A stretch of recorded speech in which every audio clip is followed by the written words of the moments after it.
नेपाल में 2 दिन से जारी हिंसा और उपद्रव का असर यूपी में भी साफ देखने को मिल रहा है। मंगलवार देर शाम तक यूपी से लगे बॉर्डर के एंट्री पॉइंट्स के दूसरी ओर आगजनी और तोड़फोड़ होती रही। सबसे ज्यादा हिंसा लखीमपुर खीरी से लगे धनगढ़ी शहर में हुई। यूपी से लगे नेपाल की 600 किलोमीटर बॉर्डर की सुरक्षा में एसएसबी और पुलिस के जवान सतर्क रहे। रात भर पेट्रोलिंग चलती रही।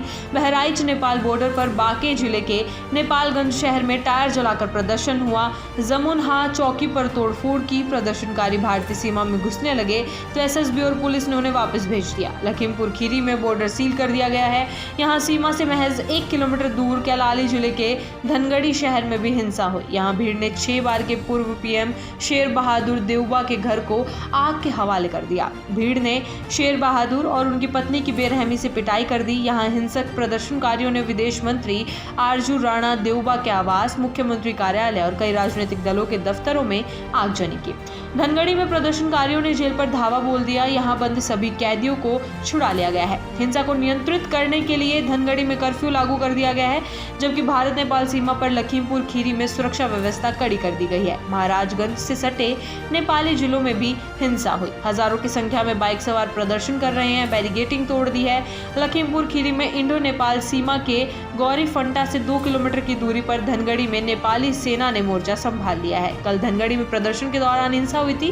बॉर्डर के पास ही पूर्व प्रधानमंत्री देउबा के घर पर प्रदर्शनकारियों ने हमला कर आगजनी कर दी थी, जिसके चलते बॉर्डर पर हालात तनावपूर्ण है। सेना एक मूवमेंट पर नजर रख रही है। नेपाल में हालात बिगड़ने के चलते सीएम योगी ने सीमावर्ती जिलों में सुरक्षा बढ़ाने के निर्देश दिए हैं। इसके बाद यूपी पुलिस के डीजीपी राजीव कृष्ण ने आदेश जारी किया है कि नेपाल से सटे सभी जिलों में पुलिस 24 घंटे हाई अलर्ट पर रहे। यूपी सरकार ने कहा, पुलिस मुख्यालय की सोशल मीडिया इकाई को नेपाल से संबंधित किसी भी संवेदनशील जानकारी या पोस्ट पर लगातार नजर रखने के लिए कहा गया है। जरूरत पड़ने पर तुरंत कार्रवाई करने के निर्देश दिए गए हैं। यूपी पुलिस राज्य में कानून व्यवस्था बनाए रखने और नेपाल में फंसे भारतीय नागरिकों को हर संभव मदद उपलब्ध करवाने के लिए पूरी तरह प्रतिबद्ध है। वहीं एसएसबी इंस्पेक्टर अरुण पांडे ने कहा, पिछले 2 से 3 दिनों से नेपाल की हालत खराब है, लेकिन कल भैरवा के इलाके में भयावह घटना घटी। सीमा के नजदीक भंसार को जला दिया गया और कई जगह आगजनी की। चेयरमैन के घर को जला दिया गया। कल शाम के बाद से कोई घटना नहीं हुई है। हमारी नेपाल पुलिस के साथ लगातार संपर्क है। अभी स्थिति सामान्य होने की तरफ है। जितने भी भारतीय नागरिक वहां पर फंसे उन्हें निकालने की कोशिश की जा रही है। नेपाली को जिनको मेडिकल की जरूरत है उन्हें भी भेजा जा रहा है। नेपाल के राजनीतिक हालात पर नेपाल के पूर्व प्रधानमंत्री डॉक्टर के.आई. सिंह के पोते यशवंत शाह ने लखनऊ में कहा, 8 सितंबर को राजधानी में एक शांतिपूर्ण विरोध प्रदर्शन आयोजित किया गया था।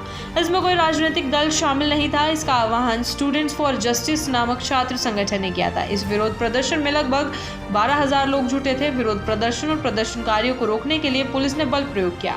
पुलिस ने प्रदर्शनकारियों पर गोलियां चलानी शुरू कर दी। देश लंबे समय से भ्रष्टाचार से जूझ रहा।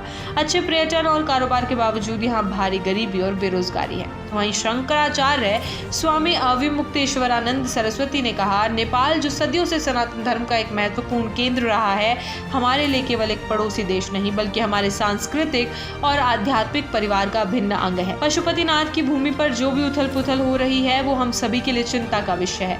आज जब नेपाल में कुछ लोग अपनी पहचान और परंपराओं से दूर जाने का प्रयास कर रहे हैं, हमें उन्हें स्मरण कराना होगा कि उनकी सच्ची शक्ति और समृद्धि उनकी सनातन जड़ों में ही निहित है।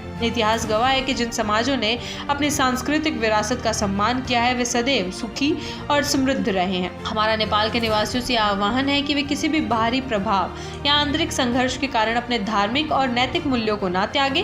प्रेम, शांति और भाईचारा ही वो मार्ग है जो सभी चुनौतियों से पार दिला सकता है। सभी धर्मों और विचारों का सम्मान करते हुए हमें अपने सनातन धर्म की गरिमा को बनाए रखना चाहिए। हम भारतवासी नेपाल के साथ खड़े हैं और हमारे रिश्ते केवल भौगोलिक नहीं बल्कि आध्यात्मिक भी है। हम नेपाल के लोगों के लिए शांति, स्थिरता और समृद्धि की कामना करते हैं। पशुपतिनाथ आप सभी पर अपनी कृपा बनाए रखें।